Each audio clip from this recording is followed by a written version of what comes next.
আচ্ছা, আপনি ভাবুন তো, বাইবেল যদি নিজেই বলে যে যীশুখ্রিস্টের ক্রুশীয় প্রায়শ্চিত্তের আগে অনেক মানুষ স্বর্গে প্রবেশ করেছিল, এবং যীশুখ্রিস্ট নিজেও যদি বলেন যে তার প্রায়শ্চিত্তের আগেই অনেক মানুষ প্রবেশ করেছিল স্বর্গে, তাহলে আপনি কি বিশ্বাস করবেন? কেননা আমরা এতদিনে শুনে আসছি যীশুখ্রিস্টের ক্রুশীয় প্রায়শ্চিত্ত ছাড়া কোনো মানুষ স্বর্গে প্রবেশ করতে পারে না। এটা কিছুতেই সম্ভব নয়। কেননা যীশুখ্রিস্টই একমাত্র স্বর্গরাজ্যের দরজা এবং স্বর্গরাজ্যের রাস্তা।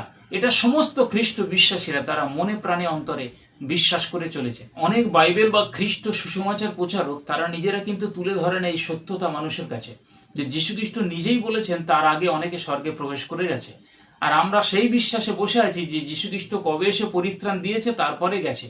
তাই এখানে দুটো গ্রুপ আছে, দুটো ভাগ আছে। চলুন তো মথি 27 অধ্যায় 50 থেকে 53 পদে যীশুখ্রিস্ট নিজে কি বলছেন এবং সেখানে ঘটনাটা আসলে কি ঘটেছিল। যীশুখ্রিস্টের আত্মাকে পিতার হাতে সমর্পণের সঙ্গে সঙ্গে ওখানে কিছু ঘটনা ঘটেছিল।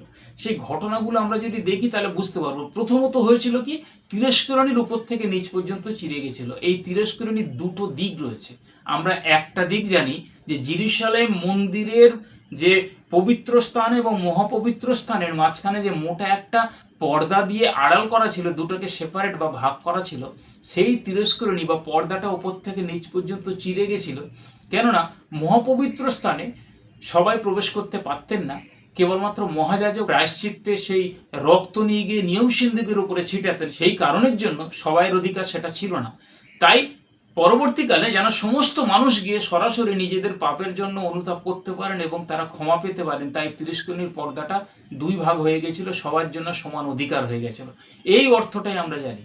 কিন্তু এর গোপনে একটা সত্য রহস্য রয়েছে, সেটা কি আমাদের কাছে জানা রয়েছে না অজানা রয়েছে? একটা কথা বলে রাখি, এই ঘটনাটা ঘটে গেছিল তখনও যীশুখ্রিস্টের বডি ক্রুশেতে ঝুলছে, অথচ এই ঘটনা ঘটে গেছিল। আমরা ট্যালি করব যে 27 অধ্যায়, মথি 27 অধ্যায় 53 পদের সঙ্গে 57 পদ। দেখুন 57 পদে তারপরে জোসেফ এসে যিশুর বডি সে চেয়েছিল এবং তারপরে তাকে অনুমতি দেওয়া হয়েছিল। কিন্তু তার আগে এই ঘটনাগুলো ঘটে গেছিল যে যীশুখ্রিস্টের পুনরুত্থান ঘটে গেছে, অর্থাৎ তখনও যীশুখ্রিস্টের বডি রয়েছে, ক্রুশের উপরে ঝুলছে।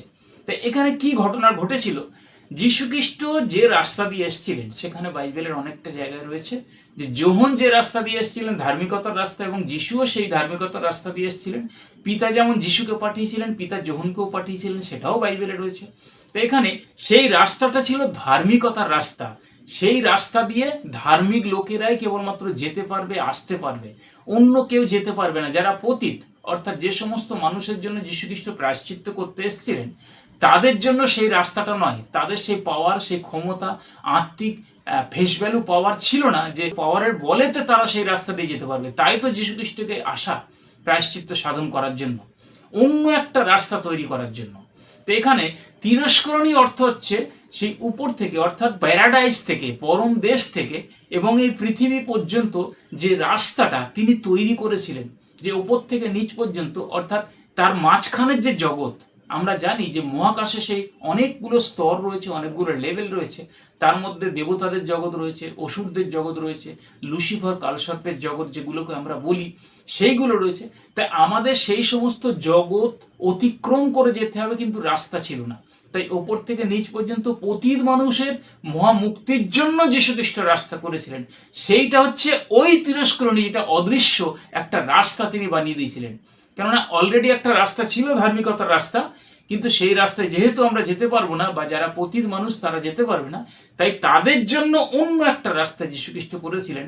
সেটাই হচ্ছে একটা অদৃশ্য তিরস্করণী। দ্বিতীয় যে ঘটনাটা ঘটেছিল সেটা আপনি ট্যালি করুন, 27 অধ্যায় 51 সঙ্গে 28 অধ্যায় 2 পদ। এই দুটো জায়গায় দুবার ভূমিকম্প হয়েছিল। যখন প্রথম 51 পদে যে ভূমিকম্পটা হয়েছিল, তখনও যিশুর বডি ক্রুশে ঝুলছে, তখন যিশু পুনরুত্থিত হননি বডিলি, অর্থাৎ মাংসল শরীরে। তার আগেই যীশুখ্রিস্টের এই পুনরুত্থান ঘটে গেছে। এবং 28 অধ্যায় 2 পদে যে মহাভূমিকম্পের কথা আছে, সেটা হচ্ছে মাংসল শরীরে যিশু যখন কবর থেকে উঠেছিল সেই ভূমিকম্প। যীশুখ্রিস্টকে রক্ত মাংসের শরীরে কবরে দেওয়ার আগেই এগুলো ঘটনা ঘটেছিল বিদ্যুৎ বেগে, চক্ষুর পলকে।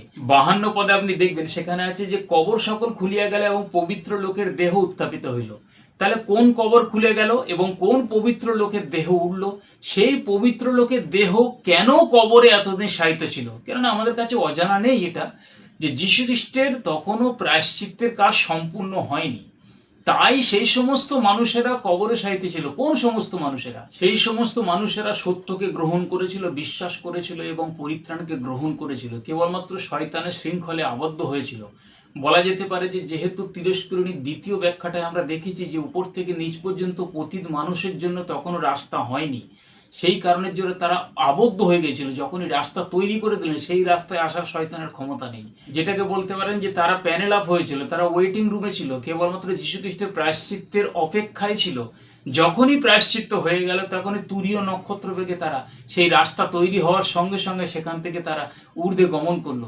সেখানেই লেখা রয়েছে তারা পবিত্র নগরীতে প্রবেশ করলো। খুব গুরুত্বপূর্ণ পদ হচ্ছে মতি 27 অধ্যায় 53 পদটা।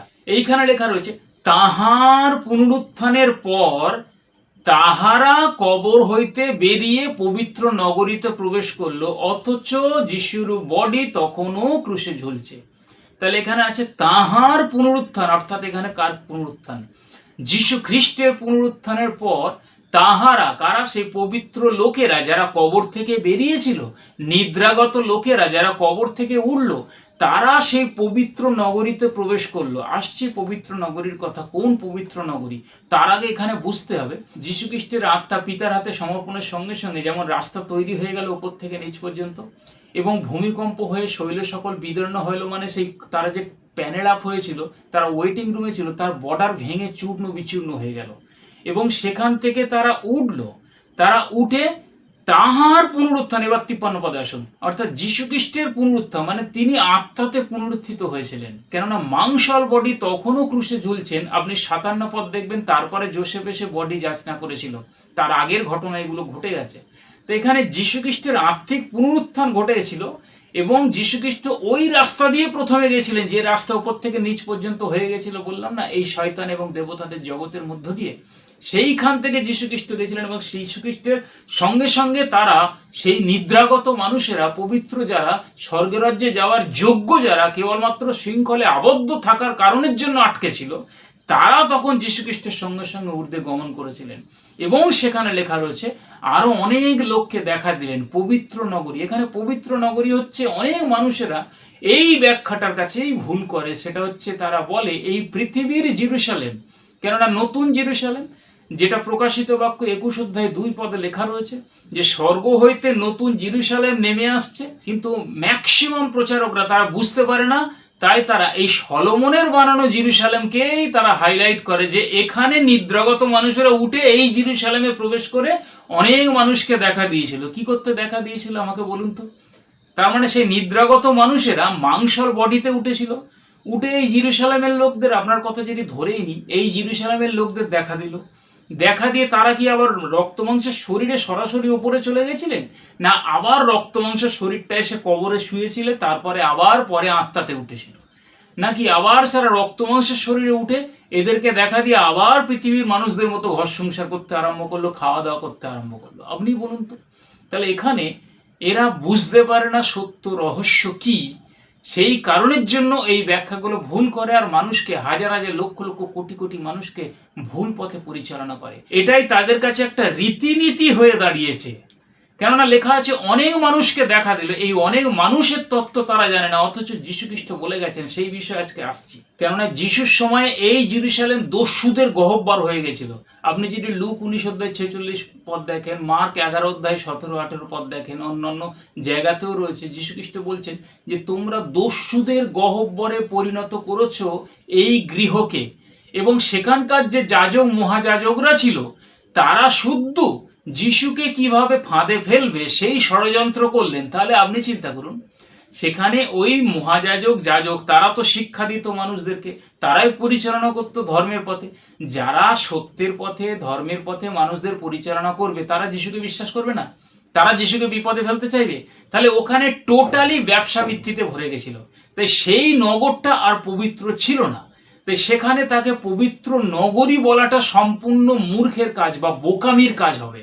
তাই এখানে যীশু খ্রিস্ট থাকাকালীন সেটা বলেছিলেন যেটা তোমরা দস্যুদের গহ্বর তৈরি করে ফেলেছ। তাহলে প্রশ্ন তো এখন থেকেই যায় যে তারা কবর থেকে উঠে পবিত্র নগরীতে প্রবেশ করে অনেক লোককে দেখা দিল, সেই লোকগুলো কোথা থেকে আসলো? সেই সমস্ত মানুষেরা কারা? যীশু খ্রিস্ট নিজে শিক্ষা দিয়েছেন। দুটো জায়গাতে শিক্ষাটা রয়েছে, মথি 11 অধ্যায় 12 পদ এবং লুক 16 অধ্যায় 16 পদ। এই দুটো জায়গায় আপনি ভালো করে পড়ে নেবেন, দেখতে পাবেন যীশুখ্রিস্ট বলছেন যোহন বাপ্তাজকের কাল হইতে অদ্যাবধি বা এখন পর্যন্ত স্বর্গরাজ্য বলে আক্রান্ত হইতেছে এবং আক্রমীরা স্ববলে তাহা অধিকারও করছে। তাহলে এখানে আক্রমীরা স্ববলে, স্ববল মানে নিজের বল, নিজের ক্ষমতা। তাহলে নিজের ক্ষমতায় কি স্বর্গরাজ্য আক্রমণ করা যায়? যীশুখ্রিস্ট বলছে তারা আক্রমণ করে হেরে যায়নি, শত্রুরা আক্রমণ করে হেরে যায়। কেননা স্বর্গরাজ্য আক্রমণ করে জেতা যায় না। স্বর্গরাজ্য এমন জায়গা নয় যে যেখানে পাপ প্রবেশ করতে পারে, যেখানে শত্রু গিয়ে অ্যাটাক করে তারা হামলা করে অধিকারও করতে পারে। এখানে এই ব্যাপারটা জানতে হবে, বুঝতে হবে। এখানে সবলই মানে নিজের মধ্যে সেই ক্ষমতা রয়েছে। কেননা যীশুখ্রিস্ট সেটা প্রকাশ করে গেছেন যে আমি ধার্মিকদের জন্য আসিনি, আমি পাপীদের জন্য এসেছি। এটা হচ্ছে ধার্মিক বংশের একটা ধারা, এটা হচ্ছে মরিয়ম যে বংশের, সেই বংশের একটা ধারা। কেননা মরিয়ম ধার্মিক বংশের, ধার্মিক বংশে যদি মরিয়ম না হবে, তার মধ্য দিয়ে যিশু পৃথিবীতে এলে তিনিও পতিত হয়ে যাবে যদি মরিয়ম পতিত বংশের হতো। তাই যেহেতু ধার্মিক বংশের মরিয়ম, তার মধ্য দিয়ে যীশুখ্রিস্ট ধার্মিক স্বরূপ হলেন। তাই ওই ধারার মানুষেরা, অর্থাৎ যোহন বাপ্তাইজকের কাল এখানে বলছে, বর্তমান মানুষেরা কিছুই বুঝতে পারে না যে যোহন বাপ্তাইজকের কালটা কোথায়। তারা ভেবেছে যে যোহন বাপ্তাইজকের কাল মানে রক্তমাংসের শরীরে যোহন যখন জন্মায় সেখান থেকে শুরু। না, এটা সম্পূর্ণ ভুল। যোহন রক্তমাংসের শরীরে আসার আগে তিনি জ্বলন্ত জ্যোতির্ময় প্রদীপ রূপে পৃথিবীতে ছিলেন, সেটা যীশুখ্রিস্ট নিজে বলে গেছিলেন। যোহন তার 5 অধ্যায় আপনি ভালো করে পড়ে নেবেন। সেটা হচ্ছে জ্বলন্ত জ্যোতির্ময় প্রদীপের শরীর, সেই সময় তিনি ছিলেন। কেননা যীশুখ্রিস্ট ছিলেন জ্যোতির্ময় শরীরে, তারপরে পরে মাংস হয়ে এসছে। এখানে লেখাই রয়েছে, আপনি যদি যোহন 1 অধ্যায় দেখেন সেখানে লেখা রয়েছে। সুতরাং এখানে সেই সমস্ত মানুষদেরকে সবলই বলা হয় যাদের মধ্যে আত্মিক পাওয়ার নিহিত রয়েছে, যাদের মধ্যে আত্মিক শক্তি নিহিত রয়েছে। তারা নিজেদের আত্মিক শক্তির বলে ঈশ্বরীয় রাজ্যের স্বর্গীয় স্থানে তারা পৌঁছে গেছিল। এবং পরবর্তীকালে যীশুখ্রিস্টের প্রায়শ্চিত্তের সঙ্গে সঙ্গে যে সমস্ত মানুষ গিয়েছিল, গিয়ে তাদেরকে দেখতে পেয়েছিল। কেননা যিশু নিজে বলছে তারা স্বর্গরাজ্যে প্রবেশ করছে, স্বর্গরাজ্যে আক্রমণ করে তারা হেরে যায়নি, অধিকারও করছে, ওখানে লেখা রয়েছে। সুতরাং এখানে সে ধার্মিক বংশের জন্য তো যিশু আসেনি, কেননা তিনি বলেছেন আমি ধার্মিকদের জন্য আসিনি, আমি পাপীদের জন্য এসেছি। তাই ধার্মিক জাতির জন্য যিশু নয়, যারা পতিত তাদের জন্য যিশু। ধার্মিক জাতির নিজের ক্ষমতা রয়েছে। এখানে ধার্মিক বলতে বিশ্বাসে ধার্মিক না। এখন পতিত মানুষ তো বিশ্বাসেও ধার্মিক হয়ে যায়, সেই ধার্মিকের কথা বলেনি। অর্থাৎ জন্মসূত্রে যাদের মধ্যে আত্মিক পাওয়ার নিহিত ছিল, যাদের পতন হয়নি, তাদের কথা বলছে। আমরা তো জানি যে আদম হবার পতনের সঙ্গে সঙ্গে সমস্ত মানুষ পতিত হয়েছে। তাহলে আপনি চিন্তা করুন পরে ধার্মিক বংশটা কোথায় আসলো। আর যীশুখ্রিস্ট কেন বললেন যে সবলই তারা স্বর্গরাজ্য অধিকারও করছে। আর যীশুখ্রিস্ট কেনই বা বললেন আমি ধার্মিকদের জন্য আসিনি।